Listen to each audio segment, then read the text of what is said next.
우리가 인생을 사는 동안에 문제가 없을 때가 없습니다. 문제가 없는 사람 없습니다. 그러나 중요한 것은 문제가 있느냐 없느냐라고 하는 것이 아니라 문제를 어떻게 풀어나가느냐, 해결해 나가느냐라고 하는 것이 참으로 중요한 것입니다. 우리가 문제를 풀어가는 과정 가운데서 잘 해결된 것은 우리의 머리에 추억이라고 하는 이름으로 저장되어지지만 잘못 해결된 것은 상처라고 하는 이름으로 우리 기억 속에 남아 있을 것입니다. 그런데 문제는 이 상처가 잘 사라지지 않는다고 하는 것입니다. 다 잊어버린 줄 알았는데 세월이 지났는데도 불구하고 어느 한순간에 갑자기 그때의 사건, 그때의 아픔이 다시 생생하게 다시 살아나게 되는, 다시 기억나게 되는 그런 아픔을 우리가 겪을 때가 있습니다. 그래서 사는 동안에 어려운 일이 닥치게 되면 바로 그때 그 일 때문이야. 바로 그 인간 때문에 내가 지금 이런 아픔을 겪고 있는 거야. 자꾸 우리는 이 과거의 그 상처로 말미암은 그 아픔을 되새기고 그러면서 우리는 더 큰 상처를 입게 되는데 그것을 2차 피해라고 말할 수가 있습니다. 상처가 치유되지 않으면 치유되지 않은 상처는 곧 우리에게 2차 피해, 만만치 않은 결과를 또 만들어 오게 되는데 여기서 발생되는 2차 피해는 올바른 판단 대신에 왜곡된 사고를 하게 되는 distortion, 왜곡된 사고를 해서 그것이 열등감이든지 아니면 우월감으로 나타나는데 쉽게 얘기하면 뭐든지 삐딱하게 보는, 삐딱하게 생각하는 그런 부정적인 사고가 우리에게 자리 잡게 되는 것입니다. 여러분, 그래서 치유받지 못한 상처를 우리 삶 가운데 그대로 두게 되면 우리 삶 전반에 영향을 미치게 되는, 우리 자녀들에게까지 영향을 미치게 되는, 아니 우리 사업까지도 영향을 미치게 되고 그래서 결국은 우리 미래에 심각한 장애를 가져오고야 말게 될 것입니다. 그렇다면 성도 여러분, 우리가 과거의 상처로 말미암아 이런 피해를 추가로 입지 않기 위해서 과거의 상처를 과거로 다시 돌려보낼 수가 있다면 얼마나 좋겠습니까? 이렇게 과거를 과거로 돌려보낼 수 있는 방법이 무엇이냐고 물으신다면 그것이 바로 용서입니다. 용서만이 과거를 과거로 돌려보낼 수가 있을 것입니다. 그런데 우리 예수님의 제자 가운데서 십자가 사건으로 가장 큰 상처를 받았을 사람이 누구겠습니까? 베드로가 아니었겠습니까? 우리 예수님이 살아계실 때 가장 신뢰했던, 그래서 그들 가운데 수제자로 삼고 예수님이 변화산에 올라가실 때에도 겟세마네 동산에 기도하러 가실 때도 다른 제자들은 몰라도 이 베드로만은 끝까지 데리고 주님이 다니셨지 않습니까? 이렇게 예수님이 특별한 사랑을 보여줬는데 그 결과가 무엇입니까? 우리 예수님이 로마 군병에 잡혀서 재판정에서 재판받고 신문받을 때 어쩌면 우리 예수님이 가장 위로를 필요하는 그 순간에 가장 수제자라고 하는 베드로가 어떤 끔찍한 실수를 저질렀습니까? 마태복음 26장 72절에 보면 베드로가 맹세하고 또 부인하여 이르되 나는 그 사람을 알지 못하노라 하더라. 그것만이 아닙니다. 74절에 그가 저주하며 맹세하여 이르되 나는 그 사람을 알지 못하노라 하니 곧 닭이 울더라. 베드로는 자기도 잡혀갈까 봐 제사로서는 해서는 안 되는 배신을 3번씩이나 하고 그것도 모자라서 저주하면서 배신했다고 하는 이런 끔찍한 일을 저질렀던 것입니다. 이런 과거의 상처로 말미암아 베드로는 큰 슬럼프에 빠지게 됩니다. 예수님이 부활하셨다고 하는 소식을 듣고 예수님의 빈 무덤을 확인하고서도 신앙생활이고 뭐고 다 때려치우고 예수님의 뭐고 나는 이제 옛날 물고기 잡던 그 시절로 돌아가겠다고 그러면서 디베랴 바닷가로 돌아가게 된 것입니다. 자기만 간 것이 아니라 베드로 가겠다고 하니까 다른 제자들도 같이 따라가게 됐습니다. 여러분, 이 제자들 안에 있는 이 상처, 이 슬럼프가 가져온 2차 피해가 무엇이냐면 여기서는 패배의식입니다.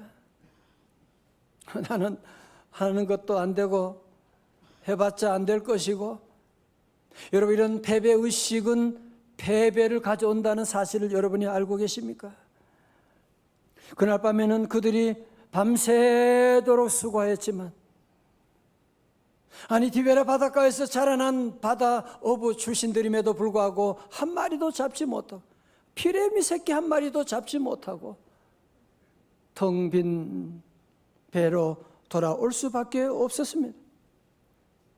자, 그런데 오늘 요한복음 21장에서 부활하신 예수님께서 새벽녘에 빈 배에서 허탈해하는 베드로와 다른 제자들을 찾아오셨습니다. 왜 오셨을까요? 그것은 바로 제자들의 과거의 상처를 치유하고 새롭게 출발할 수 있도록 도와주기 위해서 주님께서 오셨던 것입니다. 저는 이 말씀 많이 읽고 묵상하고 그러면서 이번에 더욱더 그 주님의 그 마음, 주님의 그 모습이 너무너무 제게 큰 감동을 주는 것은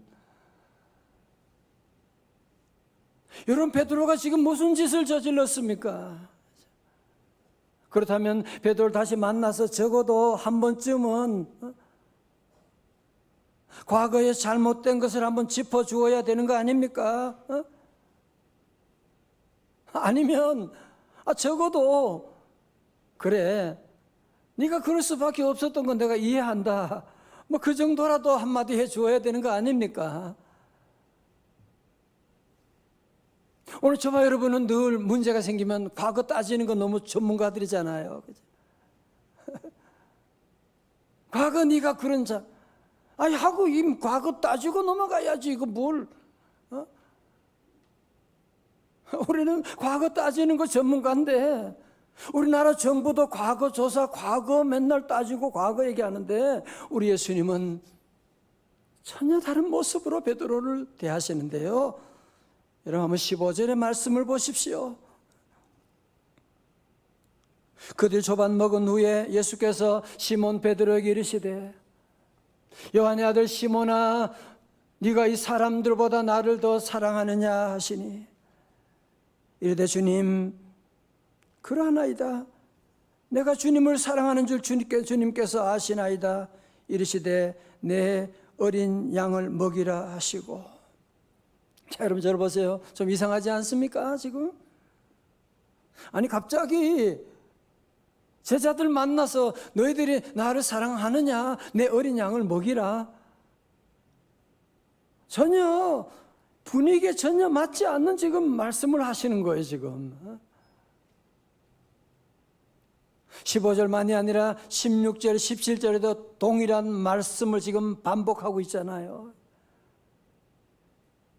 그래서 예수님이 세 가지 질문 가운데 네가 나를 사랑하느냐, 세 번 가운데 두 번은 아가페 사랑이고 또 마지막 한 번은 필레오 사랑, 우정으로 물으셨다라고 복잡하게 설명할 수가 있지만 한마디로 뭐예요? 네가 나를 사랑하느냐? 우리 주님은 과거에 네가 나를 사랑했느냐라고 물어보는 게 아니에요. 네가 나를 앞으로 사랑할 것이냐라고 물어보는 게 아니에요. 현재 시제예요. Do you love me? 네가 나를 사랑하느냐라고 현재 시제로 물어보고 계시는 겁니다. 그럼 여러분, 왜 우리 예수님께서 갑자기 베드로에게 네가 나를 사랑하느냐라고 물어보셨을까요? 여러분, 인간적으로 생각한다면 예수님이 자신을 배신한 이 베드로의 사랑을 받고 싶어서, 그래서 주님이 그에게 물어보신 걸까요? 아니, 누가 자기를 나고 도망간 사람을 찾아가서 제발 나를 좀 사랑해 달라고 그렇게 구걸할 사람이 세상에 어디 있겠습니까? 혹시 여러분은 아내에게, 남편에게 여보 나 사랑해? 왜 그렇게 물어보세요? 물어본 적 없나요? 왜 물어보세요? 아니, 사랑하지 않는다면 절대로 그렇게 안 물어보지요, 그죠? 사랑하지 않는다면 왜 그런 소리 합니까? 사랑하지 않는다면 꼴도 보고 싶고 함께 식사도 하고 싶지 않을 것인데, 부딪히고 싶지도 않을 것인데, 우리 예수님은 도리어 숯불 위에 고기를 구우셔서 생선과 떡을 올려놓으시고 베드로와 함께 아침 식사까지 하신 것 보면, 우리 예수님은 벌써 베드로의 지난날의 과거를 다 용서하셨다고 하는 것을 말씀으로뿐 아니라 이미 행동으로 보여주신 것이 아니겠습니까? 그리고 3번씩이나 네가 나를 사랑하느냐고 물어보신 것은 주님께서 내가 너를 사랑한다고 하는 진한 고백을 이렇게 하신 것이 아니겠습니까? 그리고 내 어린 양을 먹이라, 내 양을 치라, 내 양을 먹이라고 주님께서 3번이나 말씀하신 그 이유가 어디 있겠습니까? 그것은 바로 우리 주님의 관심은 베드로의 과거가 아니라 미래에 있다라고 하는 것을 말씀하고 있습니다. 우리 주님은 지금 과거의 상처로 쩔어 있는 베드로에게 내 어린 양을 먹이라, 내 양을 치라, 내 양을 돌보라고 하신 말씀은 미래를 향하여 새로운 비전과 기회를 그에게 주시기 위함이었던 것입니다.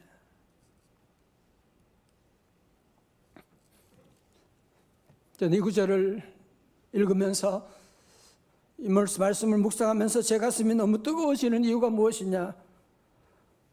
저도 살면서, 목회하면서 실수할 때가 많고 넘어질 때가 많고 정말 주님 앞에 부끄러운 모습을 가질 때도 많고, 그때마다 주님은 제게 오셔서 한 번도 제 과거를 따져 물으지 않으시더라고요. 네가 왜 그 짓을 했냐? 왜 넘어졌냐? 한 번도 주님은 제게 과거를 따져 물으지 않으시고, 괜찮아, 다시 시작하면 돼, 다시 내 어린 양을 먹여 라고 주님이 말씀하시고 내가 너를 도와주리라고 말씀하셔서 오늘 이 자리까지 목회 사명을 감당할 수가 있게 된 것입니다. 사랑하는 성도 여러분, 사탄의 특징이 뭔지 아시지요?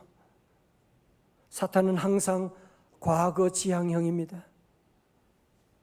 사탄은 항상 여러분의 과거를 다시 돌아보게 하고, 여러분의 과거를 다시 짚어보게 하고, 다시 되짚어보게 하고, 과거를 자꾸 말하게 하고, 과거의 상처를 자꾸 건드리고.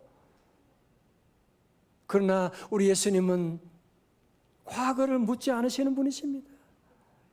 우리 예수님의 시제는 항상 미래 지향형으로, 주님은 우리의 모든 것 가운데 괜찮아, 괜찮아, 내가 너를 도와줄게, 내가 너를 손잡아 줄게, 나와 함께 가자고 주님이 말씀해 주시고, 우리 모두 성도들 과거가 아니라 주님의 손잡고 미래로 다시 도전할 수 있기를 주님의 이름으로 축원합니다. 여러분, 여기서 부활의 주님께서 느닷없이 베드로야 라고 하지 않으시고 왜 갑자기 요한의 아들 시몬아 라고 말씀하셨을까요? 여러분 아시는 것처럼 요한의 아들 시몬은 예수님이 베드로를 처음 디베라 바닷가에서 만났을 때 그 옛날 이름이 시몬이었거든요. 아니, 왜 옛날 이름을 주님은 한 번도 아니고 3번씩이나 여기에 반복하는 의도가 있지 않겠습니까? 그죠? 왜 그랬을까? 아마 베드로라고 하는, 반석이라고 하는 이름이 어울리지 않아서 주님이 시모나라고 부르셨느냐? 아닙니다. 우리 주님은 도리어 요한의 아들 시모나 친근하게 부르시면서 베드로의 과거를 다 지우개로 다 지워주시고 우리 옛날 그때 만났던 그때 모습으로 다시 시작하자라고 주님의 강력한 메시지가 있는 것이 아니겠습니까? 성도 여러분, 이것이 베드로만이 아니라 오늘도 상처투성인 저와 여러분을 향해서 우리 주님은 말씀하고 계시고, 우리는 누구나 다 자꾸 과거, 어쩌면 여러분도 지금 과거라고 하는 것이 여러분의 발목을 지금 붙잡고 있는 상처라고 하는 이로 남아있는 기억들이 여러분을 붙잡고 있는지 모르지만 우리 주님은 아닙니다. 아니야, 내 어린 양을 먹이라고 주님은 새로운 미래로 우리를 인도하고 계십니다. 제가 작년에 부활하신 우리 예수님께서 베드로와 제자들 만나서 네가 나를 사랑하느냐고 물어보신 그 디베라 바닷가에 갔던 기억이 아직도 생생합니다. 사진에 보이는 저곳에 가게 되고 저쪽이 이제 바다거든요. 거기서 함께 우리가 부른 찬송이 갈릴리 바닷가에서 주님은 시몬에게 물으셨네. 다 우리 이름 부르고 주님은 광호에게 물으셨네. 사랑하는 아들아 넌 날 사랑하느냐. 오 주님 주님만이 아심. 다 눈물 흘리며 함께 사랑을 고백했던 그때가 아직도 기억이 납니다. 사랑하는 성도 여러분, 여러분 누가 뭐라고 해도, 여러분 모습이 어떠해도, 여러분이 과거에 어떤 실수를 저질러도 주님은 여러분을 사랑하십니다. 여러분은 주님의 사랑받는 존귀한 자들입니다. 여러분의 곁에 있는 분들은 다 주님의 사랑받는 존귀한 자들인 것을 기억하시기를 주의 이름으로 축원합니다. 여러분, 가룟 베드로와 똑같이 큰 실수 저질렀던 사람이 가룟 유다잖아요. 베드로도 예수님 모른다고 그렇게 3번씩이나 부인하고, 가룟 유다도 은 30에 누리 멀고 주님의 배반당하고, 그래서 예수님을 팔아 넘기게 된, 어떻게 보면 베드로나 가룟 유다나 정말 큰 실수한 건 다 마찬가지 아니겠습니까? 여러분, 그러나 베드로와 가룟 유다의 길이 전혀 달랐던 그 이유가 어디 있습니까? 베드로는 실수를 저질렀지만, 배신했지만 예수님의 그 사랑을 받아들이고 과거를 딛고서 다시 미래를 향해 나갔지만, 가룟 유다는 자기의 잘못을 깨닫게 되고 그 이후로 예수님과의 관계가 끊어지게 되고, 그리고 그 과거의 상처로 말미암아서 그는 자살이라고 하는 이름으로 그의 인생을 비참하게 마감해버리고 말게 된 것이 아니겠습니까? 사랑하는 성도 여러분, 그래서 믿음이라는 것이 이렇게도 중요한 것입니다. 실수? 나는 사람 없어요. 안 하는 것처럼 보일 뿐이지, 양복 입고 넥타이 메고 폼 잡고 있을 뿐이지, 다 같아요.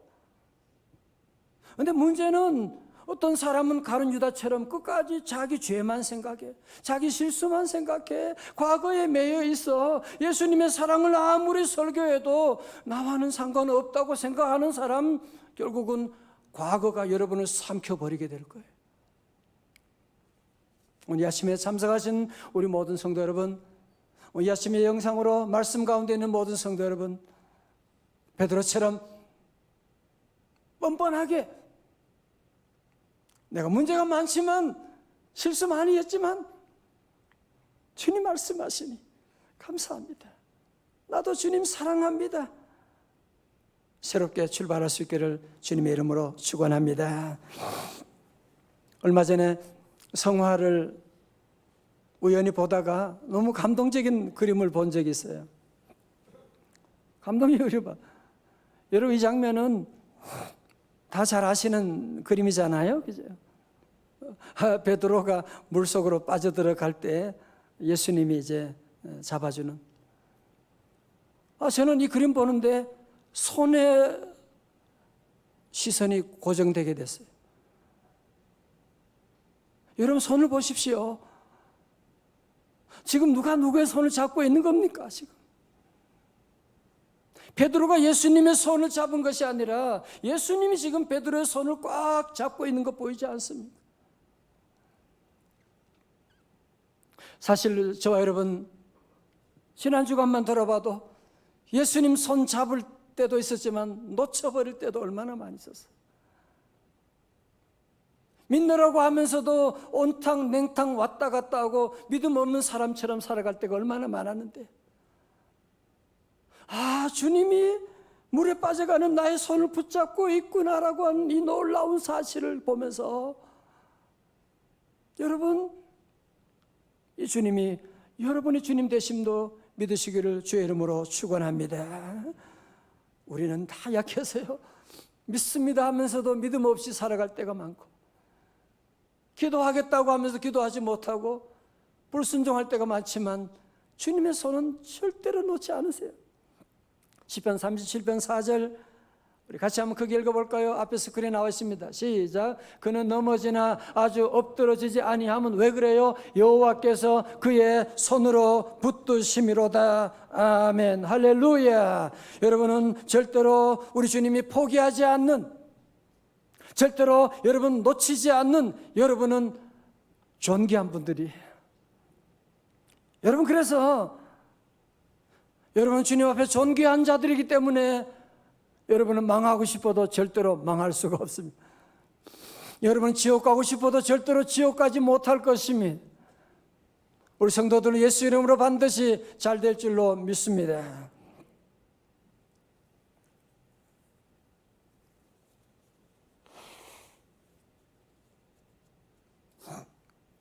저는 지난 주간에 유튜브를 통해서 김보성 목사님을 알게 되었는데요. 이분이 중학교 다닐 때 학교 가는 것이 아니라 아침에 PC방에 먼저 등교했다가 점심시간 되면 학교 가서 점심 까먹고 그리고 다시 PC방 가서 하교를 할 정도로. 그 성적이 뭐가 되겠어요? 거기서 나쁜 친구 만나고 개망나니 짓을 하게 되고. 그런데 학교 담임 선생님이 맨날 야구 방망이 들고 다녔대요. 그래서 성적 1점 내려가면 그냥 한 대씩 때리고, 하여튼 엄청나게 맞으면서도 못 고치는 거예요. 2학년, 중학교 2학년이 끝날 때 되어가지고 이제 빠따 선생님으로부터 해방되는구나 생각하는데 그날 저녁에 전화가 왔대요. 야, 보성아, 너 내일 아침 9시까지 마산역에 나와라. 끊어버리는 거예요.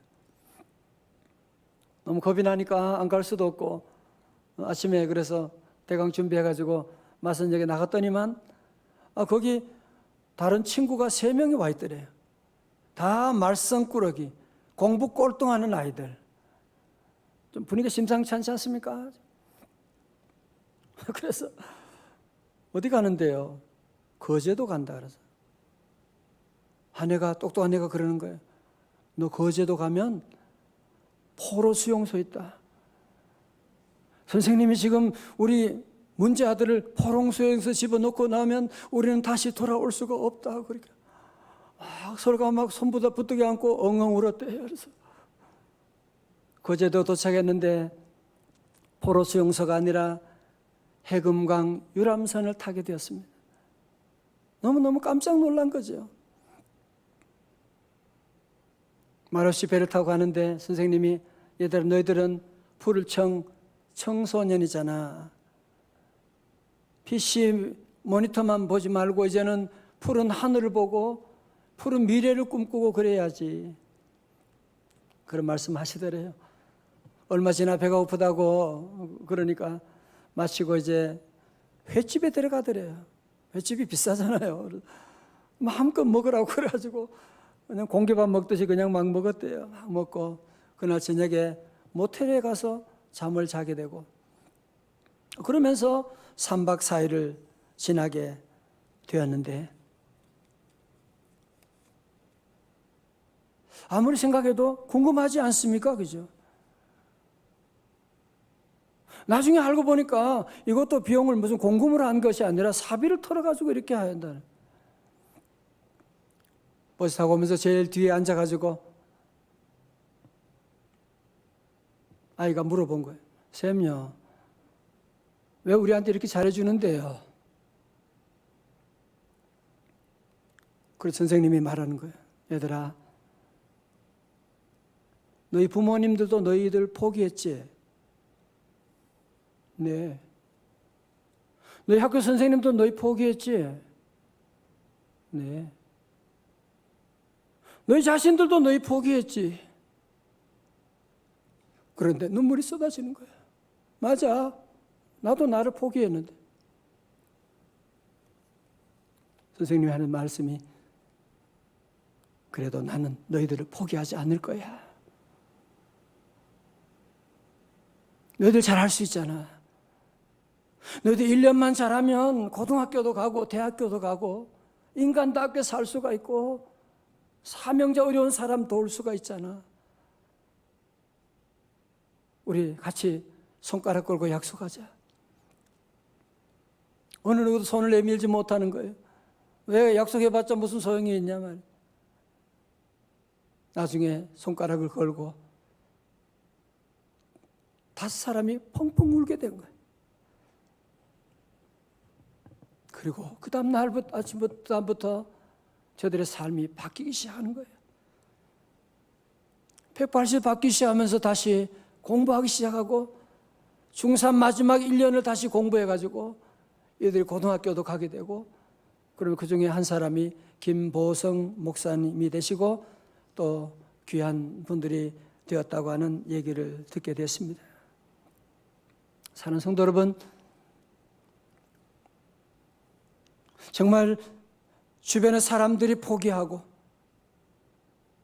아니 심지어 가족들마저 나를 포기하고, 아니 심지어 나 자신마저 나를 포기하는 그런 아픔이 있을지 모르지만 꼭 기억하십시오. 우리 주님은 절대로 여러분을 포기하지 않으실 것입니다. 우리 주님은 끝까지 여러분을 사랑하실 것입니다. Do you love me? 네가 나를 사랑하느냐? 나도 이렇게 사랑하는데.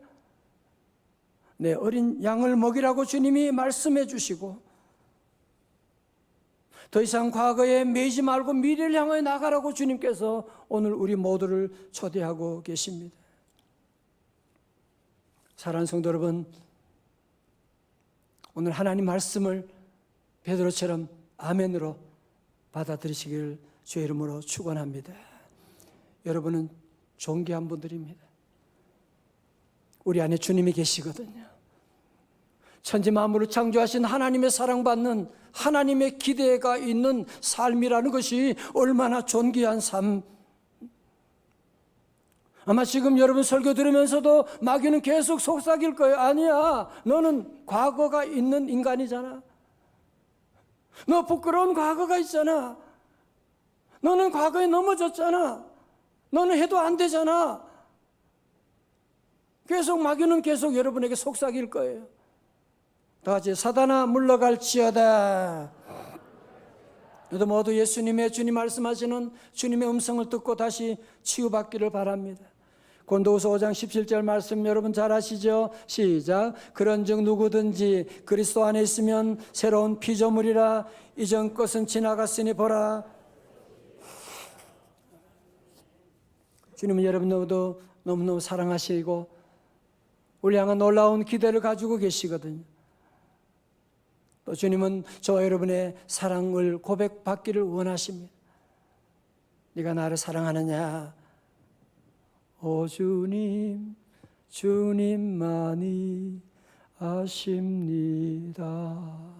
그래서 우리 성도들은 이런 사랑의 단계에서 내 어린 양을 먹이는 사명의 단계로 올라가야만 합니다. 지금 우리 주변에 상처받은 절망 가운데 코로나로 무너진 분들이 지금 얼마나 많이 있고, 코로나로 말미암아 신앙을 떠난 사람들이 지금 얼마나 많이 있는지 몰라요. 지금이 전도하기 가장 좋은 때, 우린 주변에 늘 어린 양들을 늘 돌보고, 우리 셀 식구들 돌보고, 어린 학생들을 잘 돌봐주고, 여러분 어디 있든지 늘 우리는 위로부터 하나님의 사랑, 하나님의 축복받아서 아래로 어린 양들을 잘 돌보고 잘 섬기고 잘 나누어주는 그런 미래를 향해 다시 나가는 저와 여러분 다 되시기를 주님의 이름으로 축원합니다.